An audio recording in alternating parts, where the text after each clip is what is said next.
রাজনৈতিক দল সমূহের অংশীজনদেরকে নিয়ে আগামী 2 বছরের জন্য একটা জাতীয় সরকার করা এবং দেশে স্থিতিশীল পরিস্থিতি সৃষ্টি করায় 6 মাসের জন্য সব ধরনের সভা সমাবেশ নিষিদ্ধ করা। বাংলাদেশের বিরুদ্ধে আমাদের প্রতিবেশী রাষ্ট্র ভারতের মিডিয়ায় যে একটি সংঘবদ্ধ অপপ্রচার এবং প্রপাগান্ডা আমরা দেখতে পাচ্ছি, এটি মোকাবেলায় বাংলাদেশের জনগণ, বাংলাদেশের গণমাধ্যম এবং বাংলাদেশের ডায়াসপোরা কমিউনিটি যারা দেশে ছড়িয়ে আছে এবং আমাদের আন্তর্জাতিক গণমাধ্যম সহ বিভিন্ন খ্যাতনামা প্রতিষ্ঠানে যারা কর্মরত, তাদেরকে নিয়ে সোশ্যাল মিডিয়া, মেইন স্ট্রিম মিডিয়ায় এই অপপ্রচার এবং প্রপাগান্ডার বিরুদ্ধে একটা সঠিক ক্যাম্পেইন করার জন্য আলোচনা হয়েছে। বাংলাদেশের আপনার উপ হাই কমিশনে আগরতলায় এবং কলকাতায় হামলা সহ পতাকায় আগুন দেওয়া এবং ভারতের বিভিন্ন রাজনৈতিক দলের নেতাদের বাংলাদেশ নিয়ে একের পর এক উস্কানিমূলক বক্তব্য, আমরা এটা ভারতের সরকারি অবস্থান কিনা সেটি জানার জন্য আলোচনা হয়েছে এবং সরকার এটি নিয়ে ভারতের সরকারের কাছে ব্যাখ্যা চাবে সেটি আলোচনা হয়েছে। যদি ভারত আমাদের সাথে একটা বন্ধুত্বপূর্ণ সম্পর্ক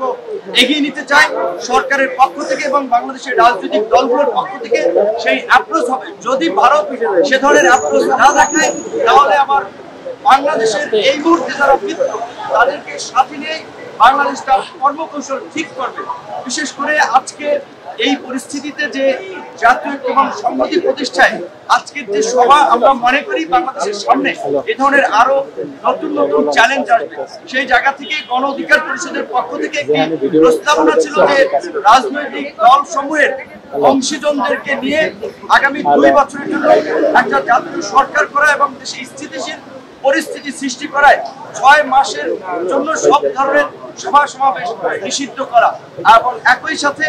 আজকে যেহেতু বাংলাদেশের বিভিন্ন রাজনৈতিক দলসমূহ একত্রিত হয়েছে এবং দেশের স্বার্থে এক এবং অভিন্নভাবে তারা কাজ করবে, তারই প্রতিফলন হিসেবে অল্প সময়ের মধ্যে জাতীয়ভাবে একটি সমন্বিত কর্মসূচি, সেটা হতে পারে জাতীয় পতাকা এবং সাথে শান্তির পতাকা, সাদা পতাকা নিয়ে কিংবা যে কোনো ধরনের কর্মসূচি, সেই সিদ্ধান্তটা সরকারের পক্ষ থেকে জানাবে, যেটি সরকার এবং রাজনৈতিক দল, জনগণ সকলে পালন করার মধ্যে দিয়ে বাংলাদেশের বর্তমান যে জাতীয় এবং সংহতি প্রতিষ্ঠিত হয়েছে, আমাদের বিরুদ্ধে যারা এই অপপ্রচার প্রপাগান্ডা চালাচ্ছে কিংবা বাংলাদেশকে যারা ব্যর্থ অকার্যকর করার জন্য অপতৎপরতা চালিয়ে যাচ্ছে, তাদের বিরুদ্ধে যে বাংলাদেশ এবং বাংলাদেশের জনগণ এক, সেটি জানান দেওয়ার জন্যই একটা অভিন্ন সমন্বিত কর্মসূচি পালনের সিদ্ধান্ত।